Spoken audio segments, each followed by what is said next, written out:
it was good to learn that young. Like, I'm so glad I got to follow the monkey humping guy. Greetings, everyone. Come on in and have a seat up front for the Funny Muscle Podcast. If you're here, then you're looking to learn how to create laughs like a pro. So please help me welcome to the stage your co-host to help you do that, economics professor and open micer Chris Stifler and comedian turned author Mike Lucas. I don't know. I love being a dad. I remember when I was a kid, I heard that Cats in the Cradle song about the dad who doesn't spend a lot of time with his kid, you know, because of the age difference.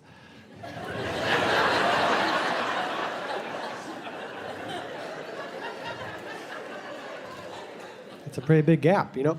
And then the kid grew up and didn't spend time with his dad. And I was like, all right, okay, when I'm a dad, I'm gonna spend as much time with my kid as possible, right? And now I'm a dad and I spend as much time with my kid as possible. And, oh, thank you. And I'm starting to think that sometimes it might just be easier to be sad when I'm older.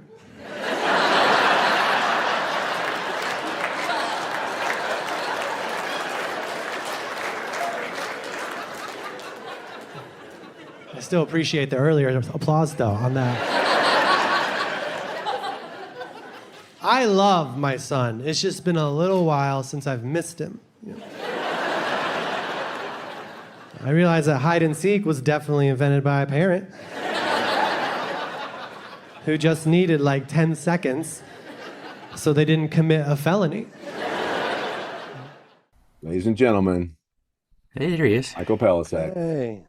Today we are very fortunate to have with us a experienced comic. I didn't even understand how experienced he was until I started looking at his credits. I opened up for him at the Dallas Comedy Club and was already impressed with his current credits, but then I looked deeper and realized that this gentleman has not only been on The Late Show with James Corden and Late Show with Stephen Colbert when it was on very recently, but he's also done a dry bar comedy special. He has been on The Late Show with Craig Ferguson, The Tonight Show with Jay Leno, and The Late Show with David Letterman. So impressive. That's so hard for comics to get that, and yet this guy has been on all of that, and was one of the funniest guys I've seen live in a long time. Michael, I was about to call you Mike, like we're best friends. Michael Palascak, everyone, give it up for him. Thanks. Glad to have you here, Michael. First of all, where are you out of right now? I believe you are LA. Yeah, I live in LA. This is this is my house. And where did you come from originally? I grew up I was born in Cleveland, and then my parents moved to Buffalo, New York when I was 3, and then 7. I grew up in Indiana. Is where I basically grew up. Yeah. Okay. So you're a Midwestern guy made big. Why do you think it is that so many, like David Letterman was like that? I believe Johnny Carson was like that. Midwestern guys that sort of moved to the coast and made it big. What is it about that you think is funny? Well, I think it's the same thing like when these like Australian actors come over and they get all the movie roles and stuff. Yeah. I think like if you decide to come out, it's just like you either believe in yourself a lot or other people have believed in you, and then you also kind of paint yourself in a corner. Like, oh, I gotta do it. Yeah. Yeah, it's interesting. To me, it seems like there's a real Midwest sarcasm that is apparent in a lot of these comics, and it sort of takes the coast by surprise because we come across as these nice people, and then we're kind of ball busters underneath, and it's sort of a nice dichotomy that hits you by surprise because New Yorkers are so overt with their douchiness, and LA people are so quick with their fake happiness, and because they're all trying to nail a deal down. So I think we're a breath of fresh air in some ways, and you certainly I love your delivery. If you haven't seen Michael yet, you got to check him out. He's very low key. You're very low. I say it like you're not here. You're very likable, very low, like you're not low energy, but you're not over the top. So you're very approachable, and we want to lean in when you talk. And it was an interesting show. You had to follow a guy who was very upbeat and very crowd oriented, and you Hmm. did it really well all week. So Oh, tell thanks. me about that delivery style. Where did that come from? Is that just natural? Well, when I started, I feel like I wasn't as close to myself on stage. I don't know Uh, if everybody's like that, but it yeah. definitely was more of a there's some distance. Like there's stuff on YouTube where you would watch that and be like, oh, that's way different. Just like in the even just like the way my voice sounded, it would sound a little different. I would go on stage and it wasn't like a choice really. It was like this is just way how I can make people laugh right now. And I feel like when you're a comedian, that's just what you do. And then I had a couple interactions with people, some more positive than others. Um, I used to ask headliners like the best advice they would give or that they've been given. And I remember Chad Daniels told me that he always just tried to be as close to himself on stage as possible. And and he didn't say that you have to do that to do comedy or anything, but I was just like, oh, that, I think Chad's really funny. I think I Yeah. would be as close to myself. That sounds like a good thing. And then I did Last Comic Standing um, one year, and like my jokes hit really well. And one of the judges said that the voice that I was talking to him like after the set was different than the one during the set. And again, he didn't say that that was bad or why it was bad, but it seemed like it was created a distance between me and the show. Interesting. And so then I guess there was one more. I know this is a podcast, so we have time. I got an audition for a Disney movie. It's like one of the Cars movies because they had seen my set, my Letterman set, and they brought me in to read to do the lines, and I couldn't do it because it wasn't my jokes. Like I couldn't do Right. whatever voice I was doing. It wasn't even like I couldn't do someone else's material. It's just like my voice only worked that way for stand up. And I was like, oh, this isn't very like, I'm not famous. There's no reason to hold on to this thing that's some people don't notice, but some people do. And so I just really tried to be as close to myself on stage as possible. And I think sometimes it comes in a little lower energy, like you said, or a little more approachable, which I'm totally, totally fine with. It's yeah, it's funny because it sounds a lot easier to do than it really is. Just sound like you are. Like just sound It's the like you hardest do. thing I've ever had to All do. acting is it's just, reading lines like how you would do it. And it's like until you try to do it, and Yeah. then it's really difficult and it comes Yeah. out all baffling because you are struggling to figure out what is normal about me because most people don't observe themselves in that way. And Yeah. most people when we hear ourselves recorded, we're horrified. But what comes out, we're like, that's how I sound? Why didn't someone Yeah. tell me? Yeah. Yeah. Well, how long have you been doing comedy, Michael? How long has this journey been so far? My first time on You're young. stage was at the Barrel Laughs in Oak Lawn. Nice. And yeah, I said that because I figured you probably knew where it was. Yeah, that's Uh, Bill. What was his last Bill name? Brady. Bill Bill Brady. Yeah. Brady's Comedy Yep. Capers Yeah. since That's 1978. God. Not anymore. But No, but so that that was was a 2002, my first time on 2002. stage. Yeah. Okay, so 24 years. Yeah, July 2nd. My anniversary is coming up. Isn't that funny? It's like this overnight success that's been doing it for like almost 2.5 decades, and that's Yeah. what it takes as a comic. I think because just being funny isn't enough. It's realizing who you are and beginning to reflect your comedy through that lens is what I always teach and preach and coach Hmm. anyone who I talk to. And you obviously have that down, and it sounds like it was a journey for you. Like it took a couple of external messages to say, not yet, not yet, Yeah.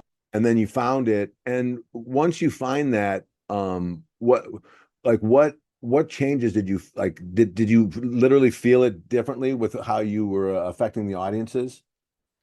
Yeah, so I mean, going back early on, before I was getting really any real laughs at all, it was the adjustment that like a comedian friend of mine basically been given the same note my whole life was like people need to just like you first before they laugh at you, and and he like referenced a couple like I don't know, just like Woody from Cheers or whatever. Like he's a character, but he's a person. Like Yeah. it's not like people. He's not a You joke know, teller. We he's laugh not. at his delivery and his who Yeah, he is. Yeah. I was weird in the beginning because I was like, well, I think it was just like for me, stand-up's been all survival. Like, how do I not drown? And to me, like where I was, even though they however long they say it takes, like just the fact that I made it through a set was like a win, and then you get a one laugh. You're like, well, why change anything now? I'm doing it. Um, so yeah, I don't remember that question, but that's kind of how Oh, it I was started. just Was wondering like, what if it had a big effect on you when you finally figured out how to talk just like yourself. Did yeah. you feel that difference in the crowd and the way they responded to you and Oh, so your yeah, every jokes? time I feel like I've sort of made that jump from the beginning to like the multiple times throughout. And then I took an acting class in LA that was really helpful too. I Mm, feel like I just felt more open and I felt like I like I heard an interview with Seinfeld from like the 80s where he talked because there were a lot of characters then. Like that was a big thing. And he was like, I just don't know how I could do that every day. Like that seems yeah, like a hard thing to do. they're So putting every on a time I costume. Yeah, every time I went deeper into myself, sort of, I just felt like this sense of like calm, like, oh, I could do this forever, first off. Like, I could just, this could be, I don't need a retirement package. I could just do this. Like, if I could do that. And then, secondly, like, I felt like it was just infinitely more fun to do that than to grip onto this thing that Yeah. wasn't really for any reason other than I thought it would make people like it was interesting when everything's interesting is already there. It's one of the reasons why Bobcat Goldthwait drops that affected tone of his voice within like 3 minutes of his act when he when I he didn't know that. when he does a longer show. I watched him Yeah. live in Chicago once, and Yeah. I was like, I don't know if I can take this long of that voice. And then he Mm. dropped it, and for that very reason, because Yeah. it was must have been an effort to affect that every time you're trying to make people laugh. Yeah. Yeah. Do you remember the first time you made someone laugh? In my whole life? Yeah, like as a kid, do you remember like do you make an adult laugh and you're like, I could do this?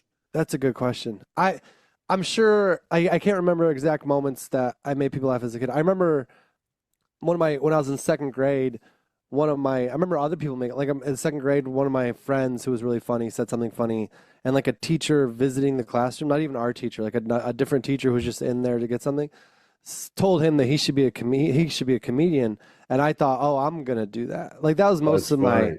journey in the beginning was other people being really funny and me being He was like, I'm talking to gonna me the too. guy. Yeah, yeah, yeah. Like I'm gonna figure out. Like I was never like, and I don't think a lot of us are. I was never like the class clown, and even Okay. in college, like there's an improv group, and I never made that group. But there were people who were always seen as like these are the funny people. Yeah. But then you realize, I think it's good. It's like it's more about doing it than like just being the funniest person. Like the funniest people I know are they're doctors now. Like I mean, and they're Yeah. probably not the funniest people I know anymore.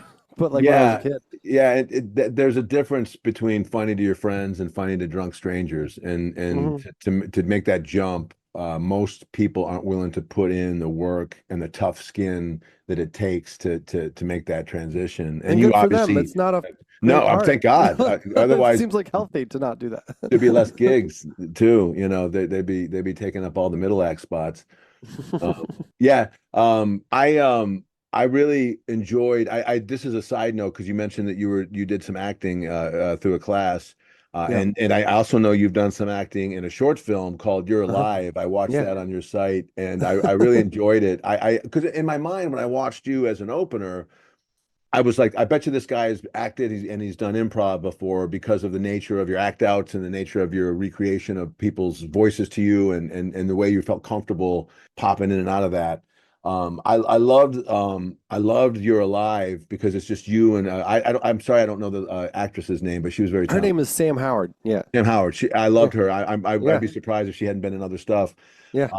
How did that come about? Was that a bit that you were like, I want to do this bit, but it only works in front of a camera, or give us some background to that short film. Well, one of the great things about doing comedy is like you get to do it, but then people will ask you to write stuff for like packets and stuff, and it always seems like a burden to have to write this thing that I'm never going to get hired for. But I did have a joke about like going out with a girl. I don't even remember the setup, but I think it was some of the point like it's hard because like you could go out with somebody and you can never talk to them anymore and they could just not like you or they could be dead. Like something like that setup. Right. and then there was the whole joke, and then I had to write a packet of sketches, so I turned it into a sketch, and Okay. then I got to go on the tour for Last Comic in 2015, and you do a bunch of theaters, you don't spend any money because you're just on it's so I was like, oh, I want to shoot something. It wasn't that expensive to shoot, but I was like, that'll be fun to do. And so I had this sketch, and it was only a couple pages, and it was kind of like just that joke of like me thinking that my girlfriend went missing and finding her, and then her being like, "Oh, I didn't want to see you anymore." I And love then there's that. the I realization. thought you were dead. Yeah, I yeah, acted accordingly. yeah. And Yeah. so I had that whole idea, and then a friend of mine, Alex, was a sound engineer guy, but he wanted to direct something, so he did that. And then I had written those 3 pages, and then on the way home, Sam was like a close friend, and she was like, "There's not really a lot for the girl to do." So like I had like a flight back where I just kind of wrote the whole second half in like a day, and I was like, "Oh, this is way better Yeah. to have a whole sketch rather than just like a joke." And Or, then but you could do like Larry David does and give someone an outline and then have yeah, them fill that in if they're talented enough. But that's tough. yeah, for sure. I really like the sense of like if that happens on set, whatever we do on set adjustment wise is totally fine. But if I have it exactly the way I want it, It's yeah. then I'm going in like fully loaded. Like this is how we should try it at least once, and then we can have all the fun we want. Yeah, I don't know how they do it the other way. It Yeah, sounds so scary, and yeah, that's improv at the highest. Have you done improv before? Have you taken classes and performed as an improviser? yeah. That's one of the benefits I think I had from starting out so young. Like in Chicago, I did like IEO classes and Second City classes and Did you? annoyance Okay, classes. yeah. I Yeah, think we talked about that in the yeah. green room, and I love that you have that back. I push improv on every stand-up comic I teach and coach because if you never do improv as a product itself, it comes out. All the skills you develop as an improviser come out as a comic somehow. You Uh-huh. know, the idea of agreement, the idea of heightening, the idea of Uh-huh. listening on various levels, the idea of acting within the Hmm. context of joke telling. It's all there. I had a closer for a while that I thought of Susan Messing during like every time I did it I love because it was Susan. like, oh, this is something she taught me in like level 2 at That's IO. great. Yeah, she used to do IO and annoyance theater. She was a big Yeah. annoyance theater person. Yeah, and then Mick told me one Mick Napier, time yeah. because yeah, he was known for he would see you do improv like once and then tell you something that changed your life. Basically, Yep. that was Yep. the whole lore. And he was like, just talk. You're funny. The words will be like, Yeah. don't worry. And I think that especially as a comic, but doing podcasts or whatever, like you just feeling that is a like that's something I also think about. It's like someone giving you permission to just do what you are good at doing. And the whole Yeah, time you were like, oh, I didn't know if that's what I was allowed to do. I thought I had to learn something and do it differently in order to yeah. succeed at that. Yeah, Mick is great. I just reread his book, Improvise. But anyway, I love that he can break down. He gave me a similar piece of instruction after watching me once, which is like, hey, you love to take care of the other actors. You got to take care of yourself first. And it Yeah. changed exactly the way I thought of scene work. I always, I thought it was out there, and it was like you said, it's inside. Yeah. Yeah, I love that. Well, I'm glad to know that I'm right. I'm glad that you were like fuck improv and it's stupid and they're too No. nice, you know. But yeah, I like that. And you've done a lot of TV stuff, which is another interesting version of what we do. A lot of people think that doing a stage act in front of a club crowd is the same as doing an act in front of a camera crew and a live studio audience, and it's not. Can No. you talk about some of the differences you've noticed Hmm. between being in a club and being on a set? Yeah. So the first thing I remember was like when I got to do my first one, like my first like late night set was the Tonight Show, and That's I was crazy. worried.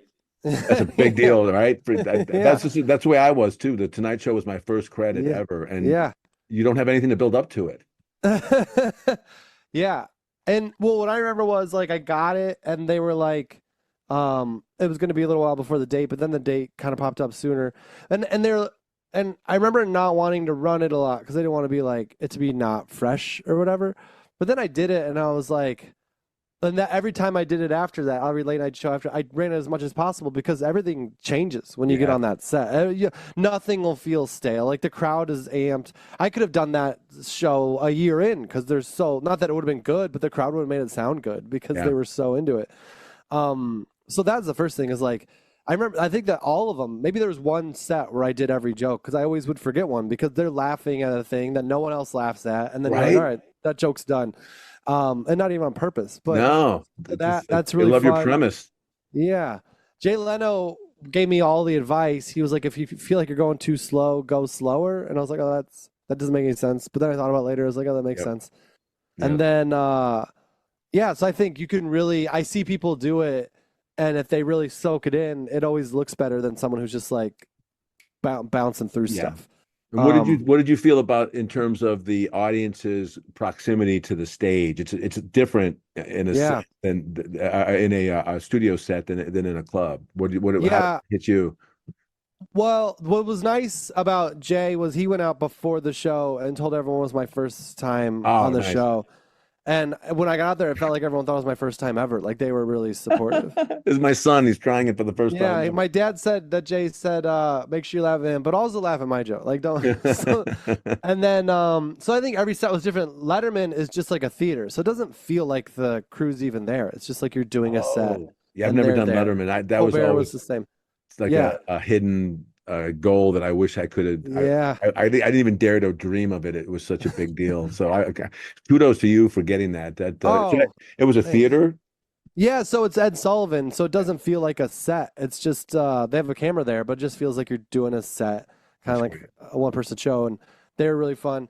And then I did the one I did the most was the one where Ferguson and Corden were, and that was a very intimate set. So you could see the cameras and everything, but Mm. the crowd's there. And James did the same thing where he was like, "Hey, he's a comic. He's used to be in a club, and where people are drinking, and you're not. So have fun, like enjoy it."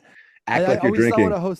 a host did that was really nice because everyone there loves that host so much. Like Yeah. they traveled from another city usually, they Yeah. waited for tickets, they want it to do what he says, and so I always felt like that. And then I did Conan, and that was the one where people might have said this before, where the angle of the camera and the crowd was just different. Like it was just, Oh, and I'd seen people do stand up on there.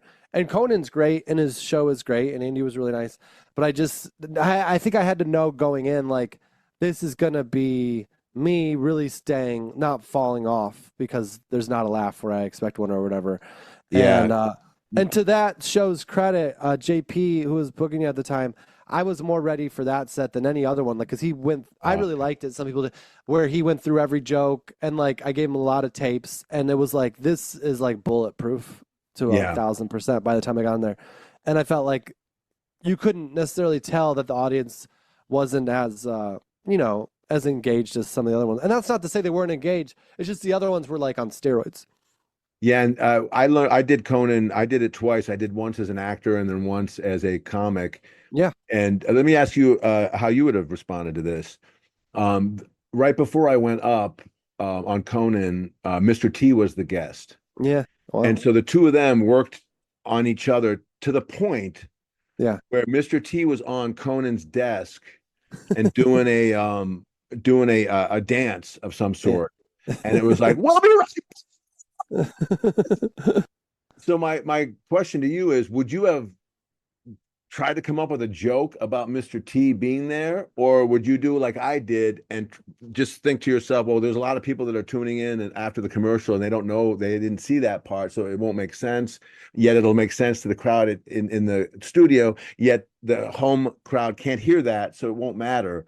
So I didn't say anything. What would you? I would do what you did, because anytime I've acknowledged anything that's going on, or I've seen people try to make a joke that's not in their set, it's just it burns a little tiny bit of time that is so precious in that 5 to 6 minutes.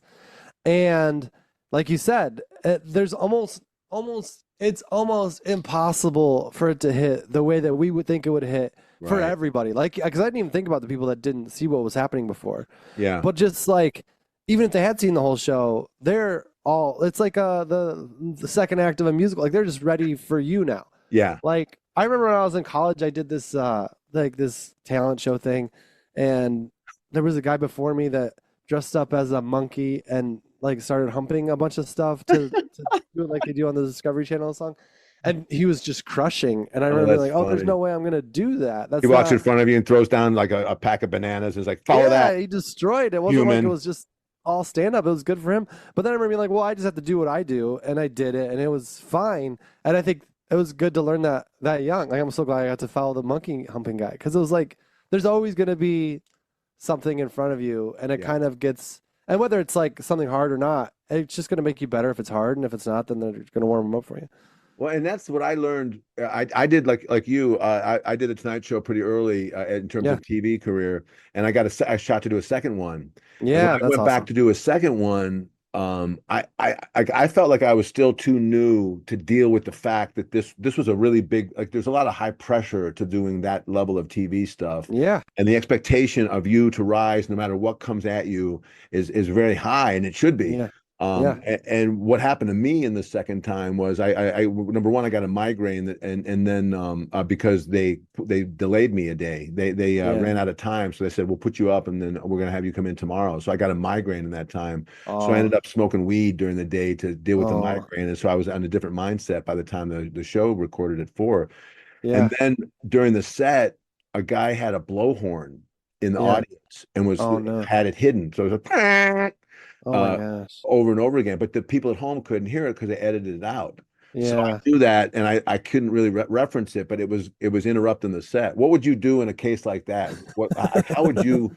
Because I ignored it, thinking that the people at home aren't going to hear this. They're going to edit this out. Yeah. I'm going to look like an idiot if I talk about this guy and I turn to crowd work in the middle of a Tonight Show set. So Yeah. what's your thought? That goes back to my first. I mean, that really sucks. That's not on you, but I remember when I first did it, Jay came up to me when he did the too slow thing, and he was also like, if you feel like it's not going well, just start over. So, Really? yeah. So I think just hearing that, I think I Oh, would have that's been like, hilarious. Because they can. I know hey, that through editing they can do that. That's fine. yeah, I would just But been like, hey, can some security, I don't feel safe. Can someone take care of this guy? yeah, And yeah, then if yeah. that Because goes yeah, viral, then that's not on you. At least you're not trying to be.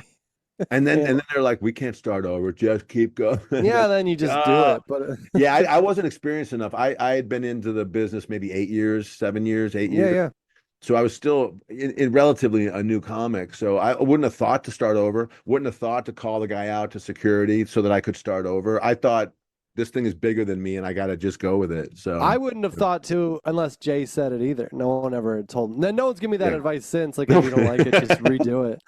Just redo it. We're fine. Put the editors to work. We got 8 hours or whatever, 4 hours to get this out. Right, right. Well, I want to talk a little bit like our audience is a lot of newer comics who are coming up in the business, and as you know, there's a lot of comics out right now, and everyone's vying to get their share of the spotlight, usually through social media at first, and then eventually through some TV stuff. What's your advice to somebody who's trying to find, I call it your comedy lens, which is like your brand, which is your Yeah. way you see the world through your comedy lens.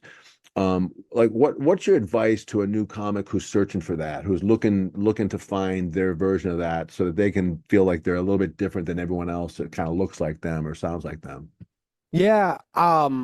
When I started, Tommy Johnigan was kind of in my Mm. city when I started, and so I would talk to him a lot, and he did a lot of like free writing, or you just sit down with a notebook and you just start writing, and then he would go back and find jokes from that. And I don't Uh, remember if he said it, but I always felt like that was a really good way to just be to like find whatever it is about you because it's yeah. just you. You're not reaching outside to find things that are funny. You're just right. There's literally only the things in your head coming out.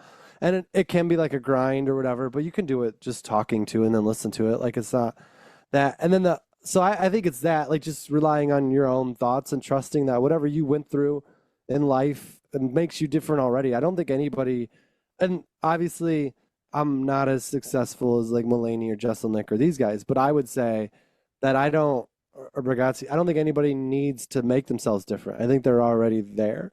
And so I Yeah. think you just go up and try to be funny with that and then just try to make that really funny. And then I think the things that'll make you stand out, which will never be bad, is that you're just really, really funny with that point of view. And then once you're really, really good at that, then you just try to stack minutes on top of minutes on top of minutes that are that, and then you try to stack specials on top of special, like hours on top of hours that are like that, and then at least whatever happens, everyone that coming to your show is gonna have a good time, and that's the job. Yeah, your advice reminds me of I don't know if you know I've heard of Julia Cameron. She does a book called The Artist's Way, Yeah, and she recommends you do more. They're called morning pages, and they're yeah, exactly what you described, hmm Jonigan talking about, which is riffing out of your heart onto paper. yeah, She recommends handwritten, because typing yeah, and speaking is a different muscle. So she yeah, she recommends like from brain to arm to paper, and she swears by the idea, like you said, that when you get used to that, it takes hmm days and weeks and months to get used to that. But once you get used to that, you forget that you're even writing, and you flow, yeah, according to Julia, and that flow is what you're talking about, a very natural input or insight into where your brain's at and where your real humor is at, and then you cherry yeah. pick that stuff. And then have you ever taken like a class or a workshop that taught you the methodology of sort of premise, setup, punchline, misdirection, surprise, all that, like sort of the very technical part of writing jokes, or is that something that you just do automatically? Yeah, so I think that I definitely took improv classes where there's none of the joke setup stuff, but there's definitely like the coming from an organic place Right. setup of like you're just gonna talk or you're just gonna put on this like premise or whatever and carry it through. Um, and then there's the just talking to other comics when I started and just starting, but I never and then I took like like Michael McCarthy out of Chicago taught Yeah. like a late night writing set. So that like learned how to write like late nights jokes, but I feel like you just kind of know. I never, and this is kind of from Tommy too, of like the idea of having a structure. It was always most important to have it. I think he said one time because he doesn't really do it anymore, but he was really passionate about it at the time doing stand up. He was like we were talking about structure, joke structure. We were talking about a comic who people said like, oh, he just has like a thing, like a structure that he can just plug stuff into. And Tommy, I remember said that he's like, I never want to know where it comes from. Like I never want to know Yeah. how I got there. I always really thought whenever I have a joke where I'm like, this is funny, just because I always feel like that's one of my best what I'm always striving for because I didn't build it. It just was there and I found it. And I think that has the most legs. Well, we're Chris and I were watching a lot of your comedy to get ready to talk to you, and we both noticed that you use what I call heightening devices. There's Mm-hmm. 36 heightening devices that comics have access to. Things like contrast. It's like this Mm-hmm. over here in Cleveland. It's like that in New York. Mm-hmm. Exaggeration, sarcasm, Mm-hmm. extension. If it's like this, then why not that? Cut Yeah, forward, yeah. cut back to all those heightening devices that we comics use. And the books I've written, I don't know if I've told you I've written books about No, that's comedy. awesome. It's called the Funny Muscle series, and in that I use these heightening devices to add the surprise at the end of a joke when you misdirect them to think you're going normally.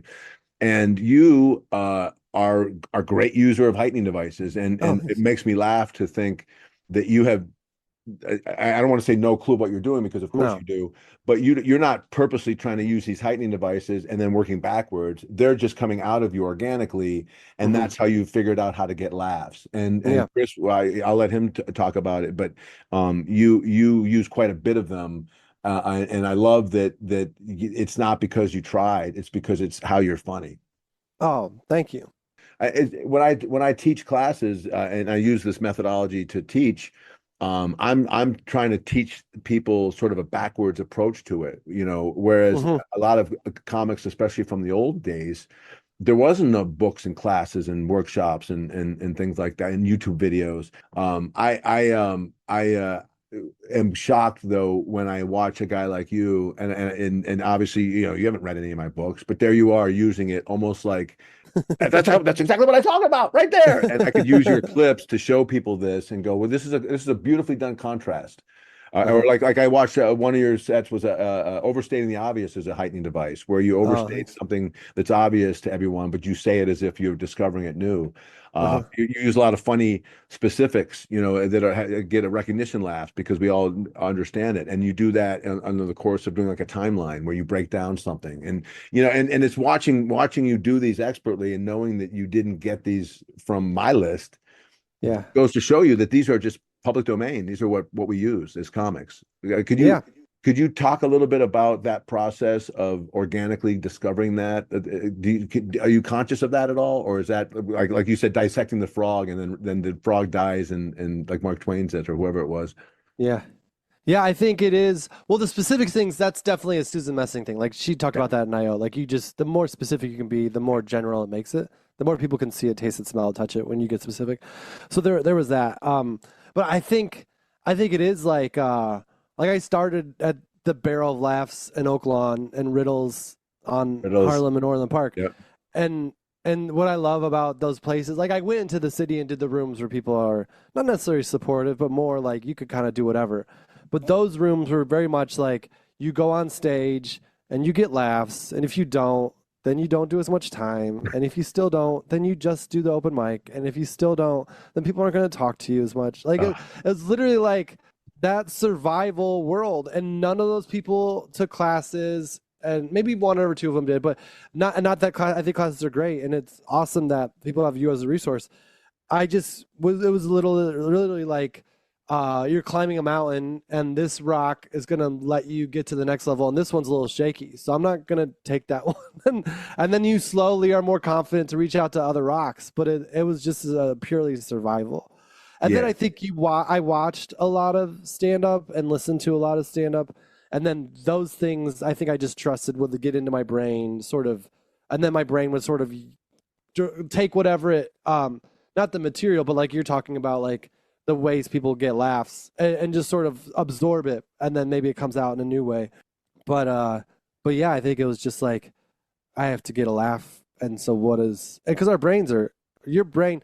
One thing I like about like talking on stage and not necessarily knowing where you're going to go is that your brain works so fast under that pressure.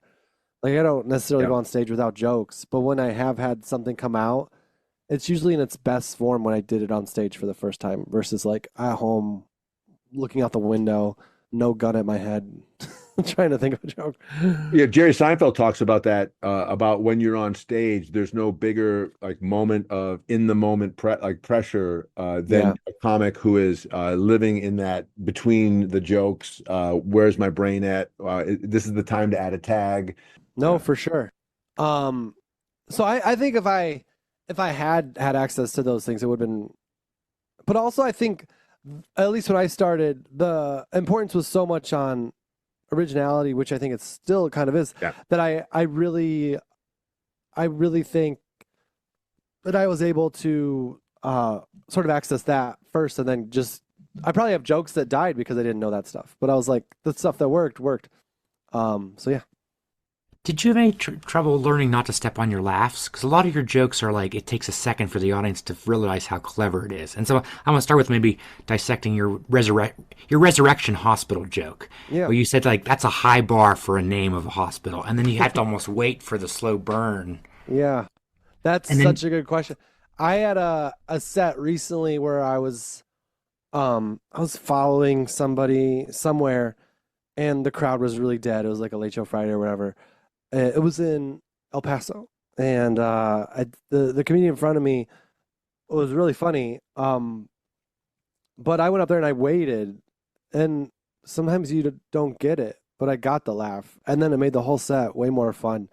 So I always think that it could be hard when the crowd's not good to like wait, but it has like a really good benefit. And then the stepping on laughs thing, I think that is just like I hear it when I watch it, and when I'm on stage, I would never ever do that to my joke, like because the joke your laugh you're getting now is the only one that's guaranteed. So just let that one go. You don't know where the next one's gonna come. So like when I watch like sketches or play or anybody, and you hear people stepping on laughs, it's just like Don't ever. One comedian told me he would do it on purpose to get a bigger laugh later in like a contest Mm. or something. But I'm like that's like it's just you just wait. It's like I think Seinfeld described it as a conversation, and their lines are the laughing parts. So you just try to listen and Yeah, you're like to give the audience that kind of credit that they can figure it out, hmm put the things together, and and then you're going to give them enough time to do that, and then to have the faith in yourself and your act and that audience that it's all going to come together if I wait an extra half a second. That's hard. That's a I think that's a learned behavior, because it doesn't feel natural until you see someone like you do it, and then you go, Jesus, like I would have already gone forward. I would have thought the joke wasn't going to yeah. get anything, and then it sometimes that's when you get your applause. Yeah, because I think audience we go on stage and we like they want to laugh, but I think they just want to see something that they haven't experienced before, and I think that's where the applause comes from. Like they know it was funny, but they also know that you kind of tricked them because you waited. When I read the book when I was starting out, I forget the name of it, but it was a bunch of interviews with comedians. It Hmm. wasn't the Apatow one's really good, but it was before that one.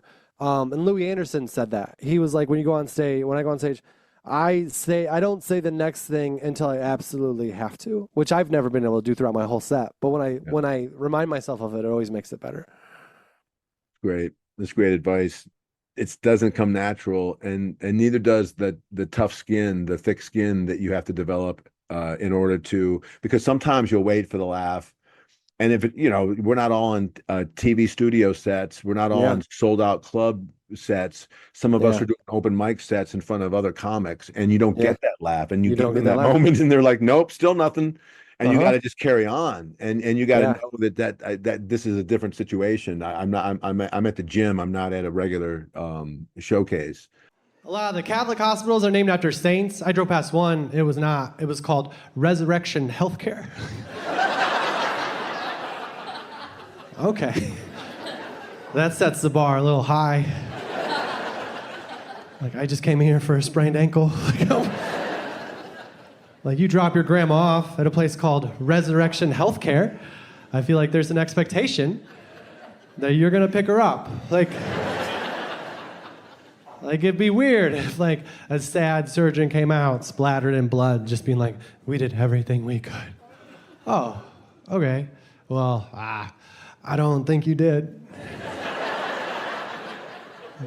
Yeah, we'll be back in 3 days.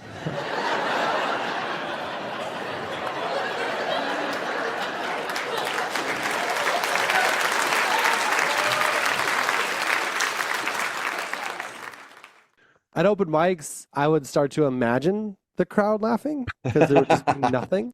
And I was like, I know this is funny. This isn't going to be fun. So I would just pretend that I was in a big That's crowd and I hilarious. would Your like internal applause break. just let it wash over me that way. And nobody cares. They're not listening anyway. So Yeah, it's like, yeah, they're all looking uh, at their set list. yeah, because they're, yeah, especially I feel like starting out in comedy. I feel like starting out in stand-up comedy, you're the newest, so you're the least experienced, but it's also the hardest Yeah. situation to get laughs and get better because you're either doing open mics or you're hosting. Whereas like the people that are most experienced and the best are doing, I don't know, theaters where people are paying $50 to see them and they're so excited and they laugh at a lot of stuff. But don't confuse yourselves, newbies. They've all done the work. They've all done the open mics. They've all done the hmm sets at a coffee shop where no everyone's turned the other way and they're looking at you like, what are you doing? What is this? Yeah, And and even if they haven't, I feel like, and this is something I feel like that's fun to think, is like when you're in those places where they're not, you're getting more out of that set than someone who's performing for people that are laughing at everything they say. that's true. Just like the spanking I'm about to give you, you're going to learn a lesson. You're going to learn. Yeah. It's going to hurt, but you're going to learn. Yeah. Don't don't touch hot things. I was just struck at how likable you were instantly and how quickly I wanted to get your take on every single subject in the world. Because, like, when you did the resurrection joke or you did, like, the frozen vegetables in your back of your fridge, Yeah. I just, like, was like, he has a clever take that I don't want to hear his clever take on golf. I want to hear his clever take on the post office or relations. Like, so how do you develop that? Like, did you work hard on making yourself so likable right away? Or how did you organize your hour-long set so that you got that, like, likability I want to hear his take on everything.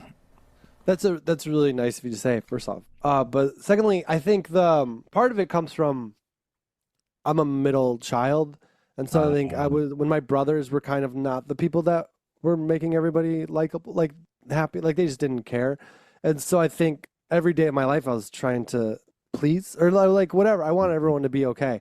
So I think like, and that's not healthy. No one should do that. But I think there is something in me that I've been doing my whole life that sort of bleeds out into stand up like that, where it's like whatever it is, I can sort of try to make a situation try out like a little better, um, because of how I was, I don't know, grew up trying to sort of, oh, these kids are sad. I'm going to try to make my parents laugh. And then for that set specifically, the Resurrection Healthcare Hour, I did a week, which Mike probably knows this place, at the Comedy Cabana in Myrtle Beach. Yep, yep. And my agent called me and he was like, it's a Thursday through Saturday. Here's the money. And I was like, oh, that's fine for that. But then he was like, well, actually, they said it was a Monday through Saturday or whatever. But the money was still the same. And I was like, I'm not going to make any money Right. on that. So, and Myrtle Beach is also like drunk tourists. And so I knew that I just wanted, I had these shirts that I wanted to sell to be able to, pay for travel. So I was like, I just have to do as well enough so they like me to buy a shirt afterwards. And so I just front loaded my set with what I thought was the funniest, no matter what state you were in. And I felt like the Resurrection Healthcare joke was like one of those jokes where whether you like me or not, you're going to laugh at some part of it. And then I followed up with another joke like that. And then I felt like I could get the funniest joke that's more like biographical or whatever. And then just build from there. And so it was really just like, if people don't laugh at this joke, they're at least going to be warmed up for the next joke. And so I just tried to do that. And I don't think it was necessarily like, this is the joke I think showcases like where I'm like sharing something that is personal that people might relate to. It's just like, I think this is just really funny. I want to open with it at some point. Because if it dies, it dies. I can kill it. I'll sacrifice it. But it'll get them there. But it seems like you could see your joke writing process. Like, are you a person who takes a notebook throughout the day and writes your funny interactions? Like that joke seemed like you drove by a resurrection hospital and wrote it in your notebook, and then later on rewrote. That's exactly what happened. I wrote it, and then I called my mom and told her about it, like it says in the joke. And then what I did was I sat on the other thing I feel like with stand up is really good sometimes is I sat on that joke for as long as I possibly could. Like I didn't do it maybe I did on stage once or twice, but for whatever reason I didn't feel like it fit. But then it got to that hour and I was like, well, I don't have enough time. So I was like, I'm going to do that joke. And then I'm going to do the opioid joke after it because I just have to. And those were in my world for a couple of years before they ended up in the set. And I think when you let something sit, you become more okay with it. And then it also has a chance to grow. Not that everyone should let every joke sit for that long, but those definitely sat for a couple of years on the bench. I see a lot of stuff that I don't see. Like I saw a billboard I'd never seen before recently. I was driving. It said, it was very intense. It said, opioid addiction can begin after 5 days. And I say it like that because the font was scary. And I wanted you to feel it. I'm a performer first. I know that they're being like, don't do drugs, but it kind of sounds like a little bit, like they're being like, you could do opioids for 4 days.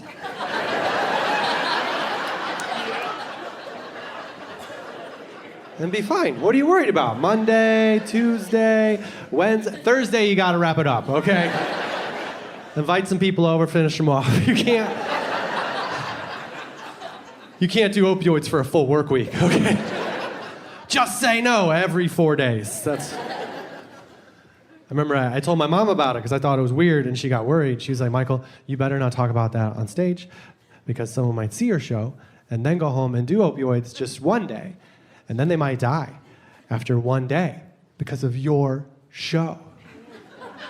Well, so don't do that, please.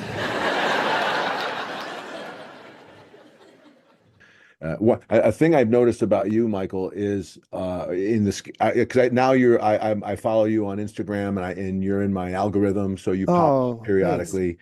Yeah, it's great, but I've noticed you don't do a lot of crowd work, and I noticed that also in the show when I opened for you. I didn't get a chance to watch your entire set because I was obviously in the back ready to run the show. But I did watch a bunch of it, and I noticed you didn't do a whole lot of crowd work live either. Yeah. And in the modern realm of doing crowd work bits online to attract social media followers so that you can pitch that to the club, so you can be a demand when you walk into their showroom. What's your philosophy on that, and why do we see no crowd work from you? What is it about that you like or dislike? I think it's pure stubbornness and resistance to grow. I grew up with like I want to go on the Tonight Show and do material, Yeah. and so however this set goes, however these people are, I'm gonna like do the things that I think would be on TV or in a special later. And I know people do crowd work specials now, but so there was that sense of like I wrote this, I'm doing it. Like I remember at Zany's in Old Town, the one, I mean he's a friend now, but the booker there. We used to really like hosts to like do the thing at the beginning where he asked about birthdays and what they're out for. And Right. until he told people that me to actually do it, I never like he would definitely like encourage me to do it. But I was just like, I'm doing my jokes. And once they like you have to do that, then I was like, all Right. right. But I was never in it for that. And I'm still not. I'm in it to find the jokes that make people laugh. It is a stubbornness because the times that I do crowd work is when someone interrupts the show, and it is really fun. And it does, hit however it hits, and if it doesn't hit, it doesn't hit. But so and it is funny too because I've done improv. Like I've definitely gone on stage with nothing and talked to someone about something. But also I think it's come the deeper answer is like when I started stand up, I never liked getting made fun of as a kid. Like that. Like one of the reasons I did it is because I could control that narrative. Like I could talk about the stuff that I was going to be made fun of for, and so I would never want someone to come to my show and then have that feeling that they got made fun of because unless they were drunk and yelled out during my show. Like I don't want anybody to come just buy a ticket and come and then feel hurt because I said something. And I'm not saying that all crowd work has to be that way, but I think when you do crowd work good, the guys I see do it well definitely rip into people in a very funny way. And sometimes those people are like, being disruptive and deserve it, but sometimes they're just out to have a good time. And I never wanted that to be my show. I want people just to have fun, and I'll make fun of me. See you. All right, so I know we got to go. We're running out of time here. One last question from Chris. This is a question we ask one of our guests, and then we compile the answers eventually into one episode. So so the podcast is about giving new comics like ideas to improve their craft. So the question is, if you have an hour a day to work on your craft and write jokes, what is the equivalent of going to the gym and doing 100 push-ups, but for your comedy chest? Do you do free writing? Do you do templates? You have an hour a day? What's the best use of your time? That's the really good question. I've definitely probably done all the stuff that you guys, I don't know if all the stuff people have mentioned, but I found right now the most valuable thing for me, which is I think the closest thing you can do, whatever you can do that's the scariest that you can still do is probably the best. Like the thing that was scariest for me, not scariest in like I'm actually afraid of it, but just like, I don't know, that makes your brain do the thing that you can't trick it to do on its own, is to have the premise and to just be in my apartment and just talk it out and go as far as I can and then go back and write down anything that was funny and then just talk it out again and then write down anything that's funny. And I know that because when I thought of that because when I was, whatever age I was, I got booked to do a college and I had to do an hour and I didn't know if I had it. And my agent was like, they know you don't have it. It's fine. But I took my notebook and I was in my parents' living room because I was living with them at the time. And it was late at night and I did my whole hour. And it was an hour. But throughout the set, by just doing that hour, I came up, like my brain would come up with all these different tags and versions of these jokes. So that's definitely like, maybe not the only thing because you want to come up with new premises too. But if you have your set, just do it in your apartment, not in a mirror, but just with an awareness of like, I'm going to go wherever I can with this and just see what I discover. And I think you'll definitely stumble across some new stuff. Well, Michael, is there anything you want to pitch before we let you go? Anything you got coming up that we want to know about so we can follow you? I obviously at Instagram, Michael Palascak is you're there at Instagram. Anything you want to pitch? Well, I did my specials on YouTube. It's called He's Friendly. Excellent. And it's on my YouTube page. So check Where it did out. Where did you record that at? In Wabash, Indiana, the town I grew up in, they have like a little theater, and so my It must friend have felt Stephen good. Haas came down and shot it, and it was great. We did it in one take, all one take. Whoa! Not one edit. No, It's well, 4 there's hours and edits. 15 minutes long. We cut a thing, but yeah, it was That's one show. That's great. Good for you. Yeah, Well, we'll check that out. And we're so glad to have you, Michael. Thank you for your insights. I of love course. hearing inside your brain. Like Chris says, you're the kind of guy I want to hear your take on everything, and Oh, including that's nice. comedy. So we wish you the best of luck, my friend. Thanks, guys. I appreciate everybody being here. It's very special to come and do a show for everybody. I like talking to people after the show too. One time it was a little weird. One time a guy came up to me after a show and he was like, I don't want to be a stalker. Well, don't say that. Like, at least don't open with it. Yeah. Like, wait until I'm in your basement. I wrote a bunch of stuff down as takeaways. Some of the stuff we thought initially, basically the advice, like they have to like you before they laugh at you or laugh with you. I try to teach that so often. And part of being liked is to look like you've been there before. So if you're futzing with the mic stand or the mic cord or your shirt, you look like the lights are too bright for you, so you have your hand shielding your eyes. Anything like that makes you immediately unlikable in terms of comedy. I thought the be yourself was a better thing than trying to be an actor, because then you're trying to play someone else versus letting your true voice come through. Yeah. And also that sort of enforces what I talk about with the comedy lens, which means it's a method to discover who you are yourself. And that's what we're trying to do, is we're trying to stand out amongst all these other people trying to do the same art form that we're trying to do. And the only way you can stand out is if you're different and original. I like the idea of just pretending that the audience is laughing with you to trick your brain. If it's a great skill if you can do it. I would kill to have I do my jokes, and in my brain I hear crickets, I hear water dripping, I hear footsteps leaving. But you can also tell he's a learner, because everyone he talked to as he was coming up, he asked the headliner, "Give me advice." Yeah. Jay Leno, give me advice. He's soaking up, and then he all have those nuggets that he obviously follows himself. Yeah, and that's, anyone that reaches his level is definitely a learner, and somebody who either directly asks or absorbs it by watching and reverse engineering. And he's definitely that. I think it's awesome. He's been doing it for 24 years. Like that's a long time. I like the idea of Jay Leno telling him just to start over. We'll just edit it and we're Right? doing They it. never told me that. They never mentioned that to me. We could just start over. They were kind of like, it's live to tape, man. Whatever comes out is what's going out. They don't want it, because what they want they don't want anyone to have to edit. That it's more work. I just was smiling, thinking like, try that at an open mic when you only get 5 minutes. You're like, pause. I'm gonna start over my Yeah, mic start set. over. Pretend like you haven't seen me yet. Anything else you remember?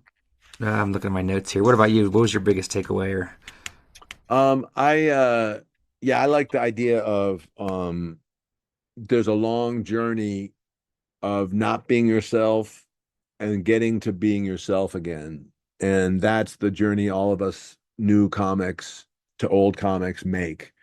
And it's a really funny journey, because a lot of times we don't think we're that interesting. We don't think the details of our life are that interesting. Oh, like, I'm an economist, and when we first started talking, I don't know that struck you as interesting as it did for me, because I said that separates you from everybody I know. And then the fact that you're an adventurous economist, like somebody who does non-nerdy things as a nerd, it's a lot. Those two are two factors that pound against each other, and it makes humor. And so, like, I watched you find a journey of finding yourself, and it took a while, but now you're finally getting that, and your humor is reflecting that. but also we've been preaching the idea that you have to find your take on the things, and his it's not just a funny act out or a funny story or a joke. It's his take on the. Okay. Yeah, and that's part of your lens, and that's part of like why you, me, him, and 8 other guys could look at the topic of dog, and we could come up with 10 dog jokes that are completely different if we're all working with a good lens and we're all looking from that point of view. The other aphorism I wrote down would be a funny bumper sticker is learn to do you even if you follow a monkey.